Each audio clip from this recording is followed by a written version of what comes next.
I've got Shane Cox here today to talk about how he busked all the way down the West Coast to New Orleans right after graduating from high school and just skipped the whole thing about going to college. He's a full-time player, a successful Twitch streamer, and he's crushing it on social media. Let's get to it. Daydreaming today.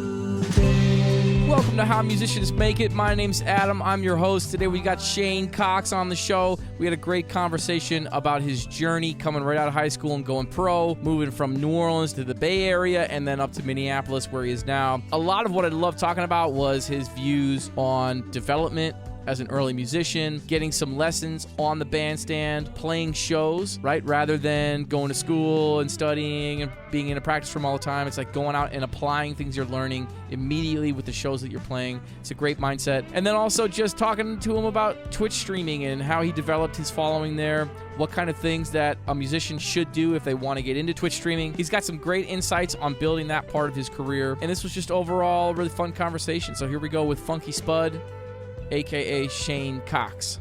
This podcast is brought to you by Gig Boss, an app that serves as an organizational tool for freelance musicians and band leaders. It's common in some online discussions to shit on modern pop music. I'm just curious what your take is on that. Or maybe we save this for the podcast. But I have my opinion on that opinion. Yeah. I'm just curious what you think. I like a lot of pop music. I grew up liking pop music, and I grew up liking R&B and hip-hop music a lot. Like, that was popular music in the 90s, really, was R&B and hip-hop music, and so I got real into that. And then early 2000s, I was super into NSYNC, and that's as pop as it gets. Yeah, and I'm actually just a huge fan of modern production. Just recently, I think I was putting on Miley Cyrus and Harry Styles, and I was watching their videos, had the headphones on, and it was an experience. I was moved by the sound design. It really takes you on a trip. Yeah. And it's funny because on a lot of these videos, you go into the comments and go man, pop music today sucks, but this is good. And then you watch the next one, it's the same sentiment. It's there's actually a lot of really cool stuff being produced at the highest level. I mean, it's like any genre. It's I just saw somebody post that just remember that 3/4 of rap is trash. And I was like, okay, yeah, so is 3/4 of jazz, so is 3/4 of rock and roll, so is 3/4. You're going to have to sift through a lot of trash to find good stuff in whatever genre. And even some of that stuff that's trash ends up becoming super popular, and it is what it is. But there's a lot of great pop music today happening for sure, and in history, I mean, undeniably, I watched the last episode you did with I actually didn't know him, but the Hippocampus. Oh yeah, Whistler. Yeah, that was cool. I was gonna make the joke that you interviewed Robin, because he was in the Flying Graysons. That blew my mind. That's so fun. Yeah, isn't that someone awesome? Could just be in a circus. Yeah. Yeah, he's awesome. And I ended up, when I was in town and came and hung at your place the night before, I was hanging with Whistler because my brother-in-law knows him really well too, and we were both out at Insight Brewing, and he was texting Whistler come over and hang, and then Whistler came, and then he brought us to his studio, the Hippocampus studio, which is 4 blocks from Insight. So it was fun to see their space. That was a cool little thing to get a look into what Hippocampus purchased and, right, what they're working with gear-wise. I took some video, but I figured I didn't want to post anything without permission. Sure. I got a little bit of heat exhaustion yesterday. It was 100 degrees, and I just had to keep running errands all day. And I started getting all brain foggy. So these ice drinks are just I'm down in them all day. You're in recovery. A little bit, yeah. Did you have a gig? Did you march a parade in that weather?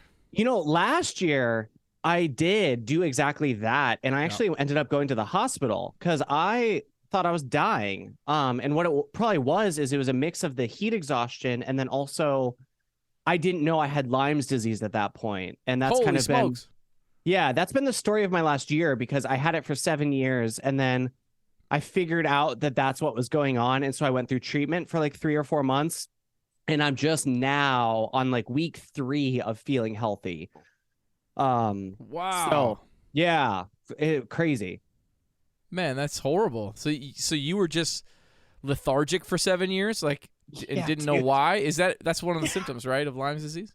Yeah, dude, I was lethargic and had brain fog, and those symptoms are so funny because I feel like you can just go through your day to day and just think, well, I guess I'm lazy and stupid. Yeah. I don't know. I mean, I guess this is just how I am. But so actually getting the diagnosis at first was like kind of a relief because I'm like, oh, there's like I don't have to feel like this because this doesn't feel okay.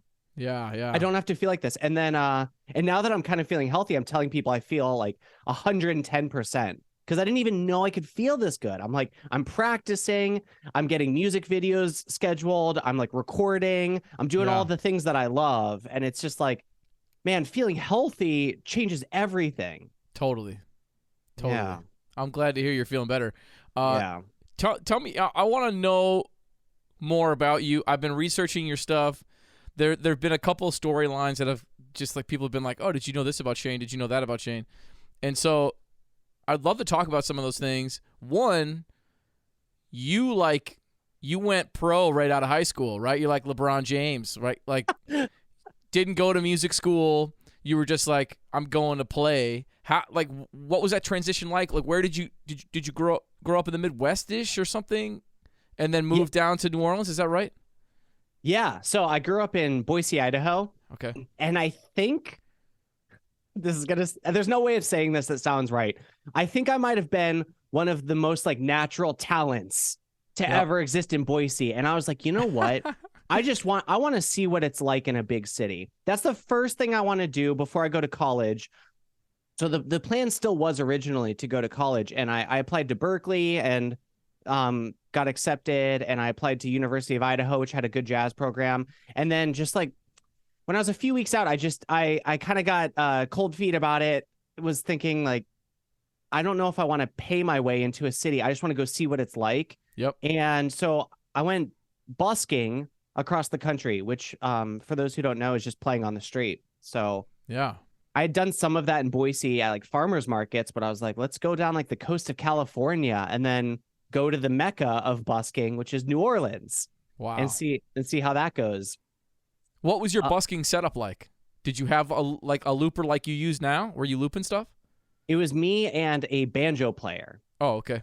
And so he would play banjo and sing, and I would play trombone and trumpet, and I'd play a tambourine with my foot. And then he had a dog, and the dog matters because people love a cute dog. Yeah.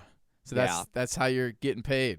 People come to pet the dog and then drop a couple dollars into the Exactly. banjo case. Especially if you're playing in like a town like close to bars where like drunk people are kind of stumbling out. Yeah. Pet the dog. So how long did that last before you landed in New Orleans? Yeah, that's a good question. It was a few months of sleeping in the car. Wow. Yeah. You know, it was crazy because you save so much money sleeping in the car. So I actually at the time felt like I was stacked. I had no sense of money, but I'm just like, I have hundreds of dollars. Like literally I can never run through this. Like I'm so set. So that's Amazing. actually how I bought the slide trumpet. I've got a slide trumpet on my back wall. Yes. I bought it with the profits I made from busking down the coast of California. Wow. Yeah, and so I did that for a few months, and then went to New Orleans. So that was 2013. I graduated in 2012, and then I was in New Orleans for about a year, and that was a whole different world. Yeah. It turns out by being one of the greatest natural talents to come out of Boise, that lands you roughly in the bottom 5% talent-wise in New Orleans.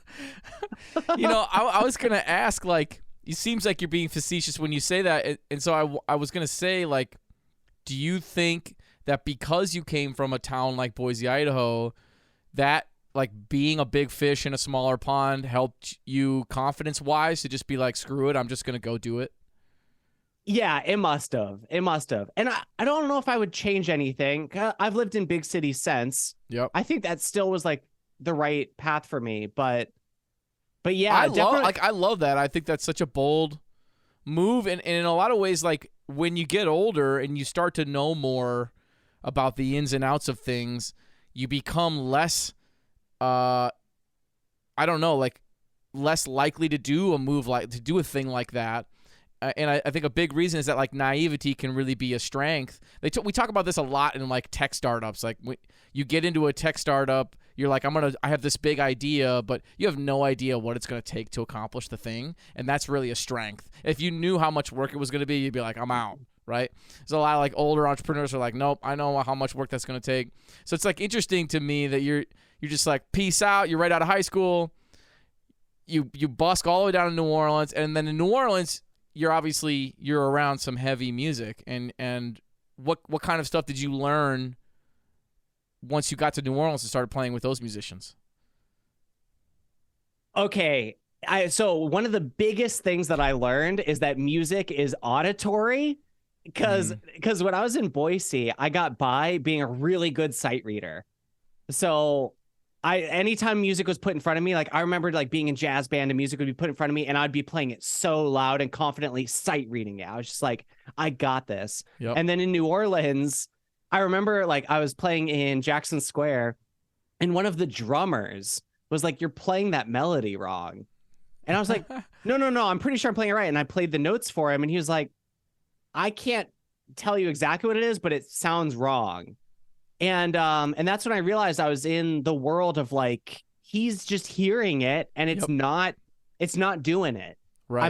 I might even be technically playing it right. I might be able to find sheet music that backs me up, but he was telling me this feels off. He was basically telling me, you sound like a white kid trying to play this music. Sure. Like you got to figure that out. And when you're in a brass band, the other thing too is how much you're learning by ear, like someone's playing a background riff and you got to immediately like 3-part harmony that riff underneath a soloist. Yep. I had none of those skills. So yeah, I don't think I read any music in the entire year that I lived in New Orleans. It was all just listening and growing my ears and mimicking a vibe, That's school right there. Yeah, exactly. That's what we do in school, right? It's like we go to recordings and we transcribe and we listen and we learn things by ear and develop our ears. That was a big part of schooling for me, for sure. Yeah. But even with that background, when I started playing with Jack Brass Band, it was like, oh, I have to learn all these tunes. It was like a different thing. And like you're saying, picking out harmonies, like knowing what the key center is, knowing what kind of harmonies could work. It's like I developed that well after going to school. So it's cool that you just got that. It's like you get to New Orleans and you start working on those skills. Yeah, one thing I really love about my journey in general is that everything that I learned was always being applied live for an audience. Yep. And they talk about that in comedy and in music and any field. Like just getting those live reps is so important. And so, even when I was busking initially, I was working out of the Jazz Theory book by Mark Levine. Mm-hmm. But it was immediately like, oh, here's like a flat 9 concept. And that day I was like trying to see how it would work. And then I was like listening to recordings and being like, wait, like how does that work? And, and piecing it together like on the fly, where like one thing that I look back on is I went back to Boise. This was maybe timelines are getting rough, but I remember going back to Boise and I remember people that I'd gone to high school with had gone to like U of I, University of Idaho, and come back. And they were telling me, man, this like theory class I take, this theory instructor is the best. And he like blew my mind how he talks about music. And I was like, oh, like that's crazy that you had such an experience. And we were playing together and they weren't better. And maybe that was going to happen for them. Sure. But I remember thinking that in that moment, they were so engrossed with the educational aspect of music where I had just been doing it. Yep. And it's much better to just do it. I think I'm a believer in that big time. Yeah. Yeah. I think the results get in it. Yeah. You got to do it. You got to be putting it into practice. You can't over intellectualize it. You got to be getting your hands dirty. Yeah. I definitely feel like a lot of what I learned intellectually, I didn't really realize until much later. Like wasn't able to apply those kinds of things that I learned to my playing. And it was really just like playing gigs all the time. That was the big development thing. It's just like playing. I was developing in a lot of different contexts. And then later on, I go, oh, this is what my teacher was talking about when he said X, Y, and Z. It was like I wasn't ready to hear a lot of it. Yeah. Can I be vulnerable? Yeah, please. I'm 29. This year is the first year where I have started applying the altered scale. Nice. I learned about this when I was 18. I read about the melodic minor modes. Yep. And I listened to jazz. And this year is the first year where I'm kind of like, oh, I see how it works now. Finally. Yep. It's like a big moment for me. Yeah, that's another thing too for me. It's like you know about something intellectually, and then you're not applying it. You're not. It's one thing if you're a saxophone player and you can kind of shred for 8 hours a day. You take some Adderall and just like but like on trumpet, it's like you get diminishing returns so fast. Like tone production is such a big thing. Brass playing in general, it's just like you'll screw your face up if you play too much. And so I really felt like part of my being behind in some of that stuff, some of the harmony things, I was applying those things as a writer very quickly. It was like much different to like write the music and go like I'm applying this thing that I learned. But like when you're in an improvisation context and you meet a dominant chord and you go, wait, what's the sharp 5? What's the flat 9? What's the sharp 9? Wait, what's that scale I can use again? The diminished whole tone scale or the altered scale, right? It's like shortening the time between being in a spot where you could use it and then actually having it flow out. It's like I tell my students all the time, like you're reacting to the chord, and by the time you react to the chord, it's gone. It's like you have to anticipate the thing coming. And so part of that too is internalizing the music, knowing that it's coming, all that, which really comes from like listening and doing. Yeah, and what you said about the tone production, that's been such a overwhelming large part of my journey as someone trying to play trumpet, trombone, tuba. Yep. Just getting all of those vibrations to occur without hating myself. Yeah. Yeah. I've tried to switch between tuba and trumpet, and it's very, very hard, and I'm wildly impressed by people that do it. And now I've watched a couple of your streams, and I'm like, I've seen guys in New Orleans do this too, where they put the tuba down and pick up the trumpet and wail. Or like Trombone Shorty, of course, he's like switching between trombone and trumpet. But, it was fun to watch you switch and just immediately sound like a trumpet player. And I was like, man.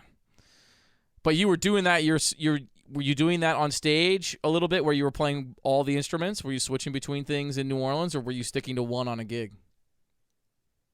Yeah, in New Orleans, I guess I did find myself more regularly in situations where I was playing one because there's so many good brass players. So if there's 3 trombones and a trumpet, I want to help with the trumpet part. But the switching back and forth I was doing when I was busking with the banjo player initially, I was doing that a lot as a way to get eyes on me. I would be like battling myself. So yeah, I was getting reps doing the worst thing you can do in brass. I mean, it's a struggle. Which is funny to say because it's like, who decides what's good and what's bad? There's a lot of trumpet teachers that are very militaristic about how you should play, and brass players probably in general. There's a lot of like, it has to be this way. And then it's like, I have said this before, but the first time I went down to New Orleans and I watched and listened to those trumpet players, I went like, oh, you can play trumpet like that? Like, I didn't even know you could play trumpet like that. It's like I had heard Louis Armstrong, of course, but like hearing like kabuki in person and like watching the weird embouchure thing, but then hearing the amazing wall of sound that comes out of the horn, you're like, oh, I guess there's a lot of ways you could play this thing, and it's fine. It's like these are people making careers in music much more than all these people who are playing the trumpet better than them coming out of colleges, right? It's like these are the people that are actually making a living doing this thing, and they're not playing the way that my teacher told me to play at all. Yeah. It's like, it's interesting. It kind of opens your mind up and go like, oh, maybe there isn't just one way to make this work. Yeah, even Miles Davis said something similar when he went to Gucha Festival, which is like Eastern European Balkan brass band music, and he said, "I didn't know that the trumpet could make those noises. Just a totally different world."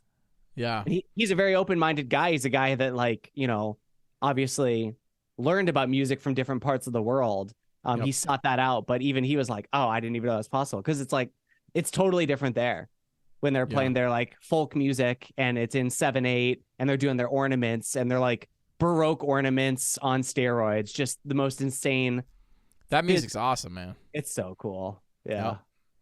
I'm a big Dave Douglas fan too, and I think he was pretty influenced by that stuff based on how his music sounds or has sounded in the past. I'm curious, like, how long were you in New Orleans, and when did you decide to make the move? Did you go from New Orleans to the Bay Area?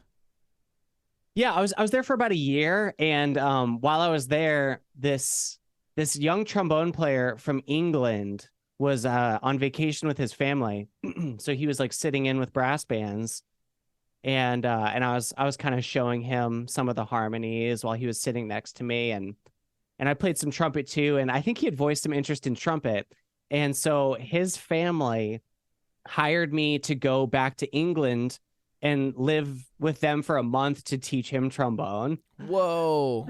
Yeah, and so they were an English family, but they actually even lived on a military base in Germany. So Huh. I went to Germany as well, Oh my and goodness. yeah, that was crazy. And so I'm gonna start naming names.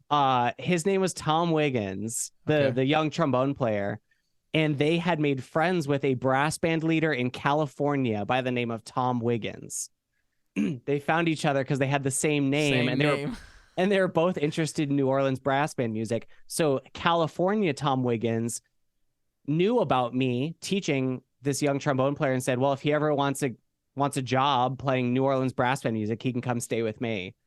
And so then that was my in to California. I flew Wow. straight to California and lived with him. Wow. Yeah, And so that's how you started playing in the California scene. How long were you in California? yeah, like 8 years, I think. So that's a stretch. So Oh you're yeah. playing full time this whole time? Yeah. Yeah, I don't think I've ever had a non-music job, which I'm very grateful for because I love it. That's awesome. Um, yeah, so when I moved there, I mean, if I'm being totally honest, I feel like I had kind of like my college dicking off kind of phase initially where I was like, I'm comfy, I'm in a home, huge upgrade. I've been Yep. sleeping out of a car, I've been sleeping on couches. I'm in a home with a bed, that's pretty sick. And I've got gigs semi-regularly. So that was one of the least productive first years of my life. And then it's funny because I was so comfortable, but I realized that comfortable wasn't happy. Comfortable was just comfortable, Yeah. but it was kind of depressing, honestly. And so then I started getting the motivation actually to start taking my practicing a lot more seriously. In New Orleans, I learned how to use my ear, but the physical thing we were just talking about of really understanding how to make good sound production, it wasn't really happening for me. And I was on a gig with this band, with this brass band, and there's a sax player who is like amazing. He was like mid 60s, just had been on the road, knew how to play the heck out of a saxophone, was also equally good on guitar. Wow. And he told me, "Hey, you sound like shit." And it's funny because I was at that age where I was in that year of comfortable where I knew something wasn't right. I knew I wasn't getting that self-actualization, and hearing that actually really woke me up and kind of inspired me. And I was like, I want to know what you mean by that. I want to really know what you mean, because this is all I really want to do. I do think I want to be a good musician. I want to do this for a living. And my playing at that point had kind of developed into this like, how do I get eyes on me quickly kind of style, where I was playing really loud, really aggressive, but wasn't necessarily always in tune or like matching the vibe of what other people were doing. And especially as a younger guy, if I'm playing in a brass band with a bunch of like older guys from like 50s to 60s and we're playing like a Dixieland song and I just come in and I rip over everything, it's like, you're not really reading the room, dude. Like that part of it, that nuance. Yep. And so I kind of made him my mentor. I was just like, tell me everything, tell me what to do. And he was like, well, listen to these guys and try to mimic these tones, and like just kind of exposed me to like why like playing trumpet like Miles Davis, telling my only experience at that point was like the New Orleans trumpet style, but it was also like, hey, there's other stuff here. And that was like the beginning of my growth as a musician, where like it really skyrocketed. I was really studying the music at that point. Yeah. I always dig it when older cats are like, I mean, you sound like shit. It's pretty direct, but like when they give you I mean, that's a gift. Like, Yeah. you got some shit to work out, man. Like, Yeah. anytime somebody has said that to me in history, I've been like, oh, really? What do I got to do? What should I do? You know? And that's helpful. It's like you can go to the lab and you can work. You got to have thick skin. It's like it's helpful you can't just fall apart when somebody says you're messing something up, you know? I think I was lucky where, like in the movie Whiplash, Yeah. I think there was this line about like, are you concerned? Like, I'm going to misquote it, but it was something about the teacher being so hard on his students. And like, is there a concern about you making people quit music? Like Charlie Parker, like, and he was like, well, Charlie Parker would never quit. I think was generally his sentiment is that once someone's dedicated, like if they're really serious about it, there's nothing you can say to make them quit. And so I don't think of myself like that. But what I will say is that at that point, I had made the decision that I was committed to being an excellent musician. Right. So when someone tells me that I sound horrible, I can just take that for what it is and be like, well, I would rather that not be the case. I'm considering the source. I respect you as a musician.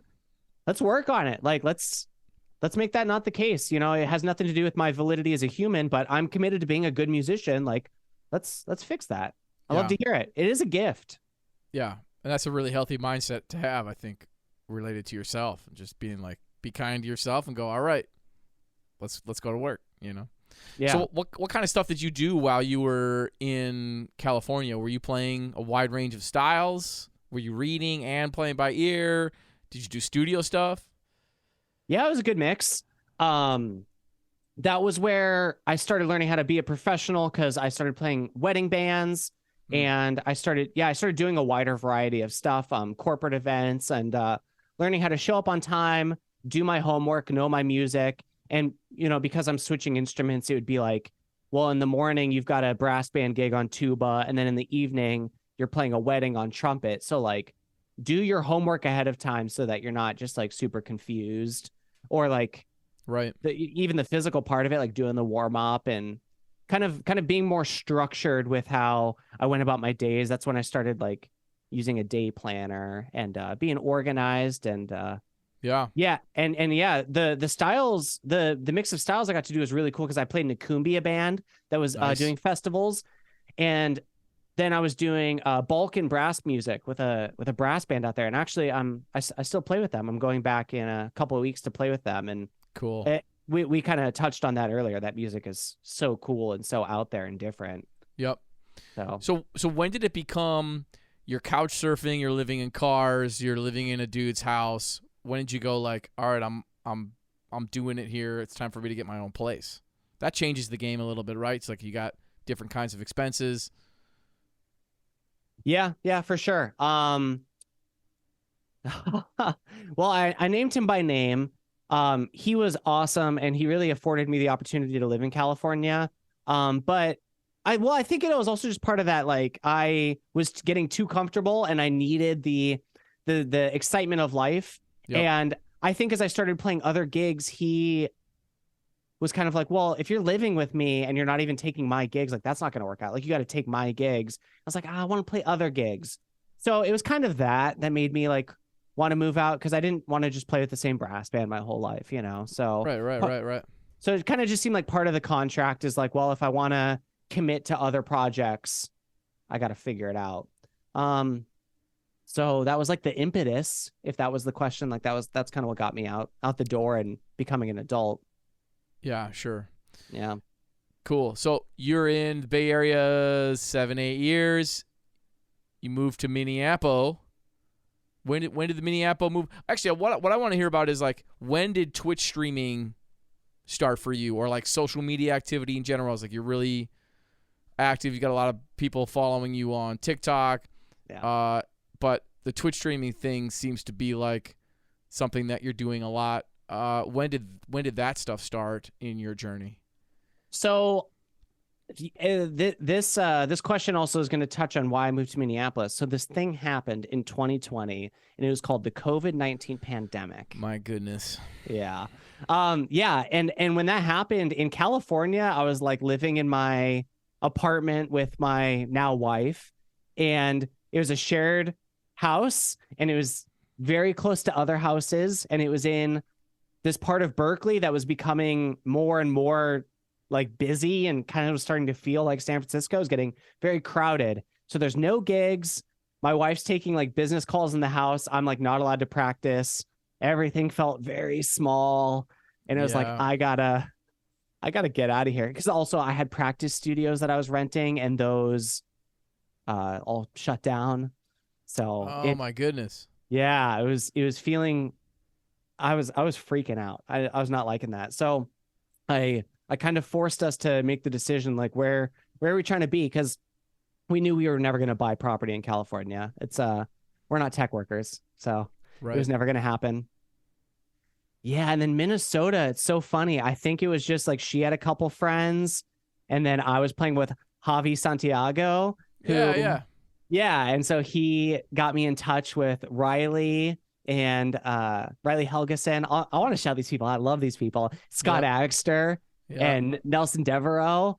And so when I moved out here, those were the first people I hit up and started making all those connections. But as part of that too, without working, I wanted to keep performing, and I had been on Twitch, I think a little bit, but the music part was really popping off. Like a lot of musicians migrated to Twitch around that time.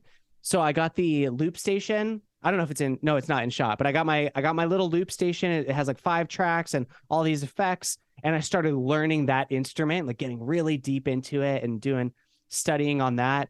And then once I started pressing live on like the Go streaming on OBS, I was just like, this is awesome. I can do whatever I want here. I can play jazz. I can play New Orleans brass band all by myself. I can do, EDM.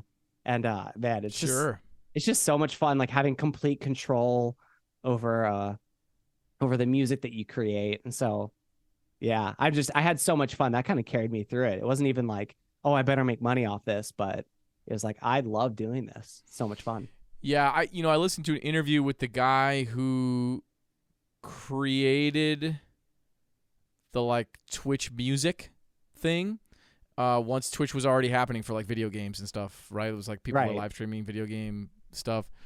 And he also is the same guy who built Spotify analytics. So like if anybody does Spotify for artists and looks at all these various analytics, it's really slick. Same guy built that. And he was talking about how musicians really only needed a couple hundred fans and could make something like $30,000, $40,000 a year based on these subs, right? How long did it take for you? And I guess I got a lot of questions surrounding this. Do you do these streams regularly? Yeah. Like on a regular schedule? This is going to be the first time where I ask you what we talked about on stream versus before you press record. Did I talk about the Lyme's disease thing? You did talk about Lyme's disease. Okay. Because yes, I was doing them regularly. And then that's kind of what like really hampered my momentum more than anything else. So yeah, I was streaming like 3 or 4 times a week really regularly up until I would say a few months ago, where my relationship with Twitch changed a little bit because of those kind of health issues I was having. 3 times a week though, that's a lot. Yeah, no, I was getting after it. I mean, it's a sweaty show. I'm in this room and I'm going as hard as I can, and I'm exhausted afterwards, especially when I was like dealing with this fatigue and I didn't know what it was. And I'd be like, well, I got to stream. I got to do it. And I'd get after it and do like a 2 or a 3 hour show, up to 5 hours I've done of just playing music front to back. And it's, wow.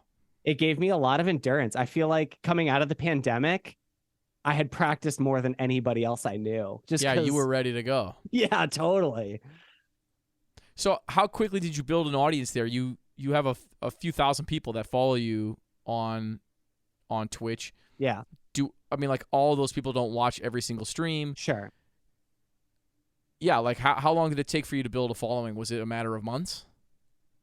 It was pretty quick. I never really spent any time like below 10 viewers. Like there's a few different like kind of steps in like building the audience, and like usually when you start out you don't know anybody, and then once you get to 10 viewers you're kind of in it, and then 30 viewers feels like another milestone. I didn't spend a lot of time in the beginning one because I spent a lot of time leading up to my first streams getting to know people on Twitch Music. And that was a big part of it. It was like spending time in other people's chats, asking questions from the streamers, and supporting them, and kind of just getting to know, just keeping my eyes and ears open, just like anything else. And that really helps because I was just gonna say, being a part of the community. You're being a part of the community. 100%. And that's the thing not to overlook as a musician. It's really, there's no version of this where you just do it on your own. You gotta, right. You gotta acclimate and get to know people and be friendly, and it's part of it. So same thing goes for Twitch. I got to know a lot of people, and there's some really cool features on Twitch where there's one in particular where someone can raid you. They can bring their viewers over to you after they stream. So getting to know all of these people and being like, oh, I'm actually going to stream for the first time next week. And they're like, oh, okay, cool. And then first stream, I'm getting raids. So like my first stream, I had like 40, 50 viewers. And so some of those people followed, some of those people come back. Most of them don't. That's okay. But you're kind of now part of the scene, and you can do like collaborations with other Twitch streamers. And I think just being part of the community was a huge part of like getting that growth.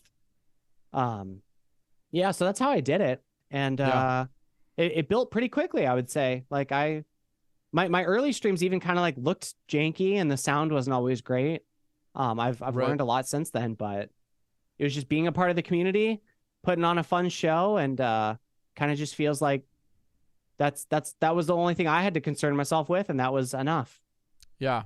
Do you mind revealing like what percentage of your income comes from Twitch, or something related to what kind of money you're making on that? Like, part of the idea behind this podcast is to kind of like pull back the curtain on how musicians actually do this thing and pay their bills. So if you're comfortable with that, like what kind of impact has Twitch streaming had on your like your end game of paying bills and making it?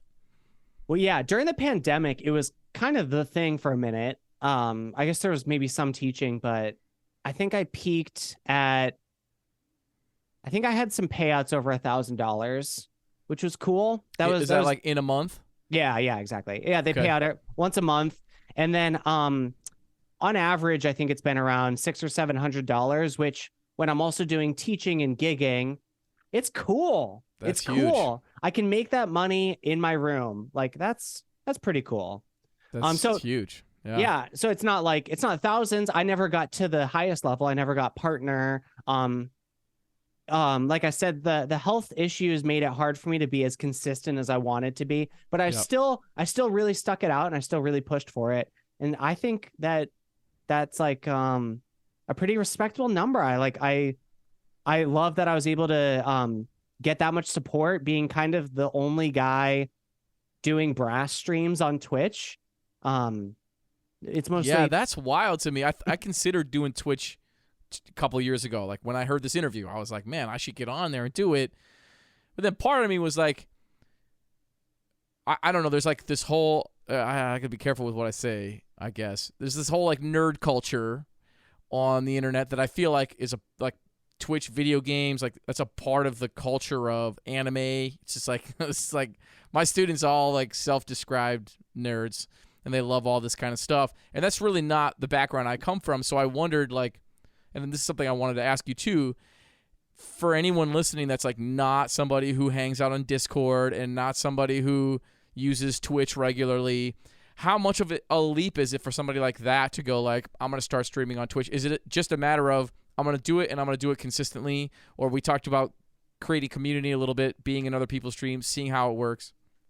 Yeah, you gotta do the community part. I wish I could say it's like, no, everyone should do it. If you have a camera, go live. Yeah.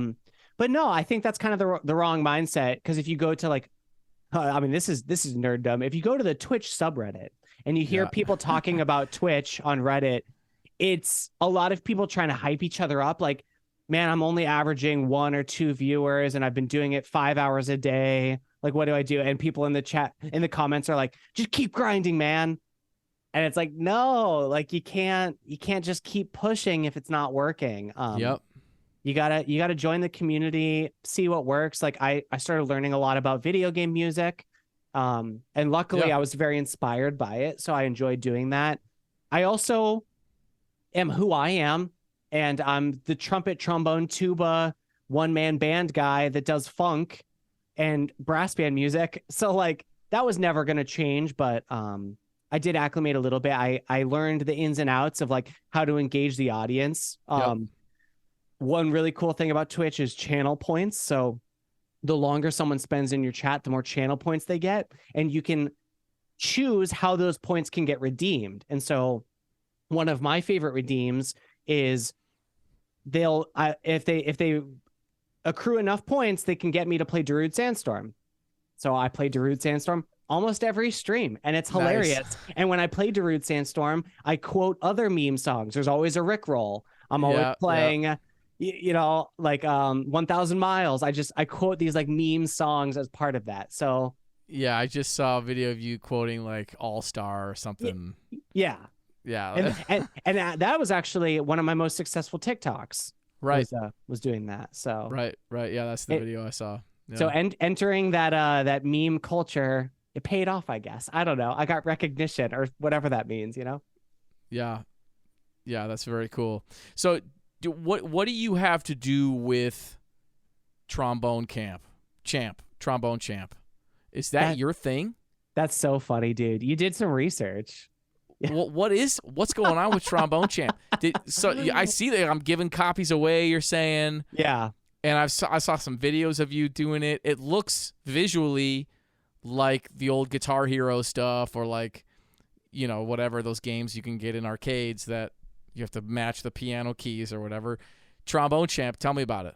So yeah, huge shout out to the Holy Wow. They're like an indie video game developer, and they made this game Trombone Champ. It's like Guitar Hero for trombone. And the second I saw it, I knew that it was made for me. And so I actually reached out and was like, hey, could I give away some copies on my stream? And okay. So they were very generous, and they gave that to me. And it's also just such a hilarious game. I think, yeah, there's some videos of me playing that game on TikTok that did really well as well, just because it's kind of making fun of the thing, like how fickle the slide is in like trying to find pitch. Yeah. So it ends up sounding usually pretty horrid, but in a very comical way. And I love that game. That's so funny that you brought that up. But yeah, that was one of the brief forays into video game Twitch that I made, where I was actually playing video games on Twitch. Yeah, what a great way to like marry what the thing is for and the thing that you do. I love that. And I love that you had the foresight to reach out to them and go like, hey, I've got an audience, let me give away some copies. I mean, that's a cool thing that you can do for your streamers, and it's great for the company, and it's sort of like a sponsorship thing. Have you gotten any other sponsorship deals through what you do? No, I should ask more. Yeah. That one that's a great lesson, right? It's like if you ask, the open mouth gets fed, right? Isn't this 100%? Yeah, I honestly didn't expect them to get back to me, but they did quite quickly. They're like, "Yeah, take 5 copies. Let us know if you need more." And I'm just like, "Oh, I should ask more." Yeah, I'm curious about your experience with getting brand deals, because there's a lot of brands that I've had loyalty to, and I'm like wondering, like, should I be reaching out? How do I do that? Yeah, I'm sponsored by Edwards, the Getson, their like custom line, and they had been following me, so they reached out to me and said, hey, we've been following your music for a while, we'd love you to be an artist, do you want to come by and check it out? And then it's like they don't do a whole lot, it's like if you do clinic work, guest artist things, which I do a lot of, they'll pay you a little bit of money when you go do those events to like bring some, you'll bring some flyers that show Edwards horns or whatever. I know for sure that like 5-8 trumpet players have bought X13s because of me. So like I know for sure they're getting some money from me getting my horn for very cheap. But yeah, they're like $5,000 trumpets, and they let me pay $1,200, I think it was, and then they let me pay $100 a month for 12 months to buy it. So that made it doable for me. Like I remember feeling like at the time, there's no way I'm buying a new trumpet because everything that I want to buy is way out of my price range. And I'm a professional full-time trumpet player, so if everything's out of my price range, then everything's probably out of every trumpet player that matters range. So how do people get horns? It's like they get sponsorships or they work at a bank and they don't play full time. You know, it's like, Yeah. that's the reality. Is like the people buying those horns are not professionals. You know, I remember somebody, Jason Harrelson, you know, a great horn maker, he posted like, why does everybody play these horrible trumpets? And I almost went in the comment section. Like, I'm typically not like a troll someone in the comments, but I was like, dude, your horns are $10,000. Nobody that's a full-time trumpet player that's good at trumpet can afford your shit. Yeah. Anyways, yeah, I've reached out to people, you know, in other scenes too, pedal companies, just to be like, hey, you know, there was a recording device that a couple people in Minneapolis kind of got for free because they would do some videos, and so I reached out to them and I met with a couple people.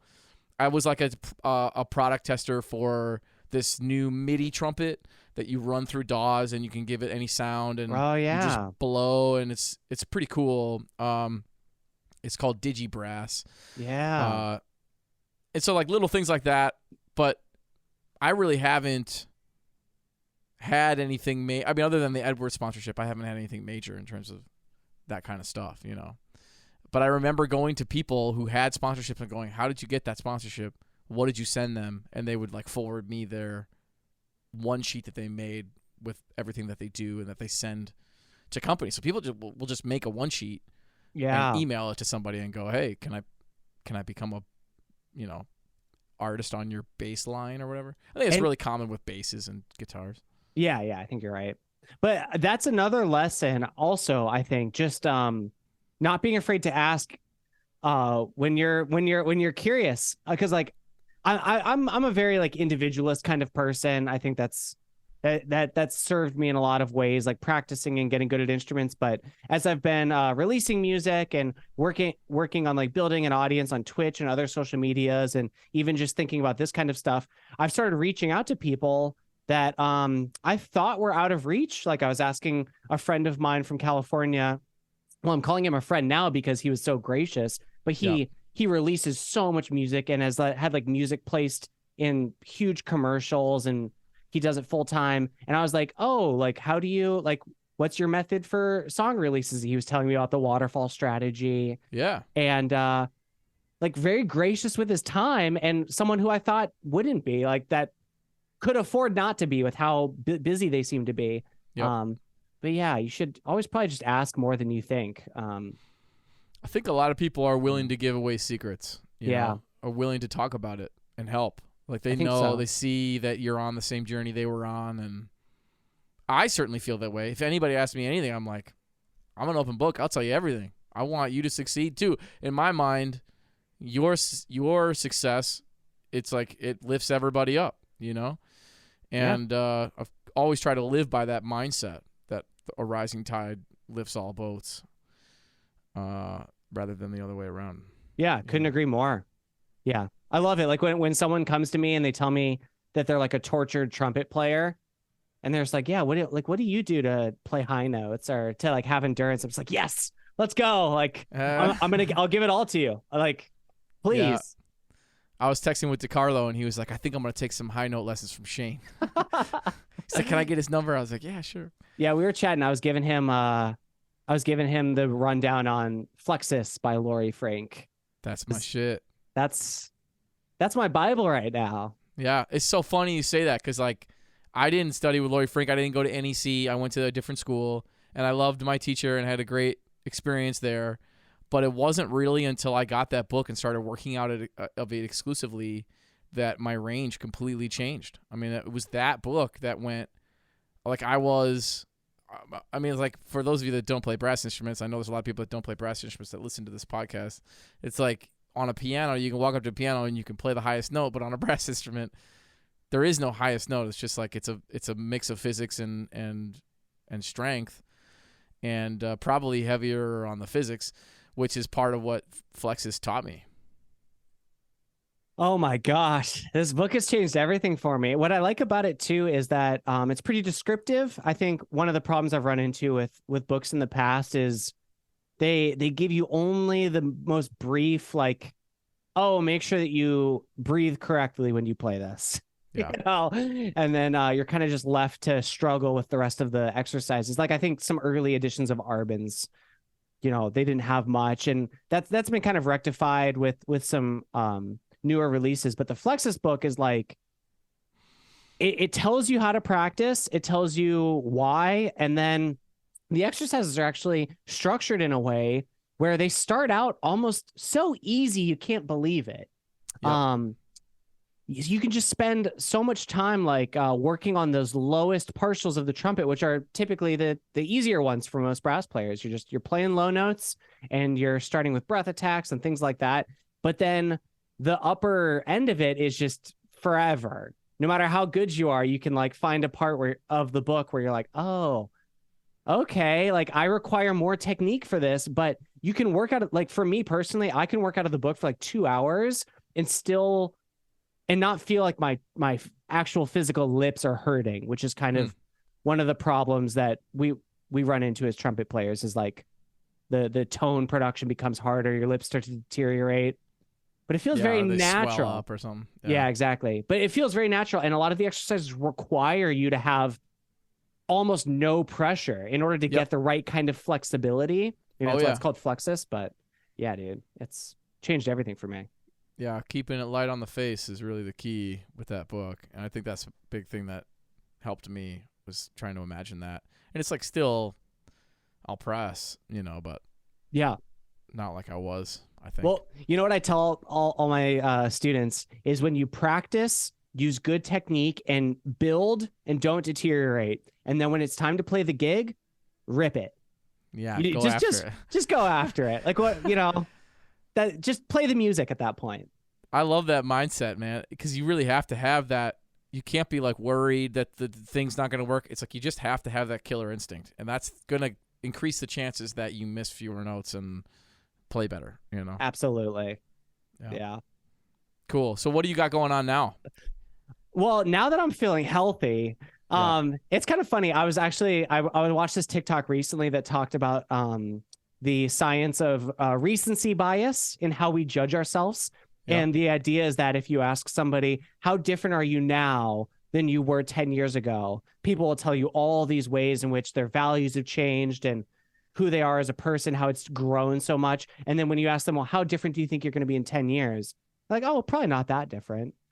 you have no sense of like what that could actually be. So now I'm feeling like, oh, this is a whole new Shane, and I've changed so much. I'm feeling healthy and I'm inspired, and I live in Minneapolis, where I'm going to live for the rest of my life. And I've built these connections, and we're going to do all this crazy stuff. That's definitely how I'm feeling right now. So I've got Funky Spuds, which is this band that I was playing with in California, where I play tuba, but it's not a brass band. We play dope funk and like all the best funk. And I've got my pedal board, so I get all my crazy sounds, and cool. I got David Feely shredding on guitar. Nice. So anyways, our songs are actually just about to come out. The masters just came in, and so now it's just a question of my release strategy, which is for the most part, clicking go live on the website and then booking some shows and doing it the real way, building a community.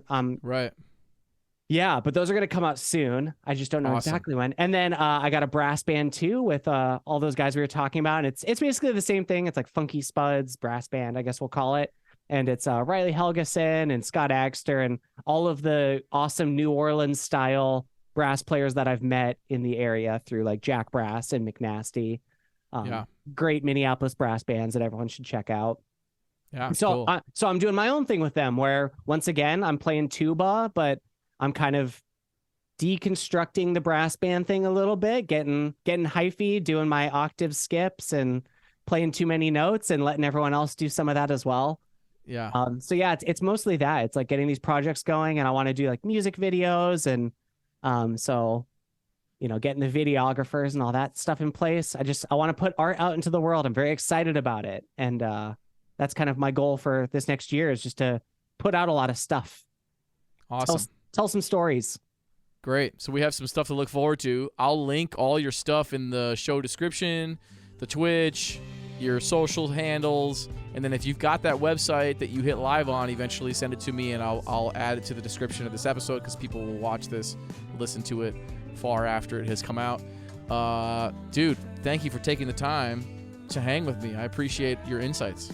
Oh, thanks so much for having me. I feel like this flew by. I really enjoyed talking to you. Yeah, totally. It did fly by. All right, thanks, Adam. Yeah, man.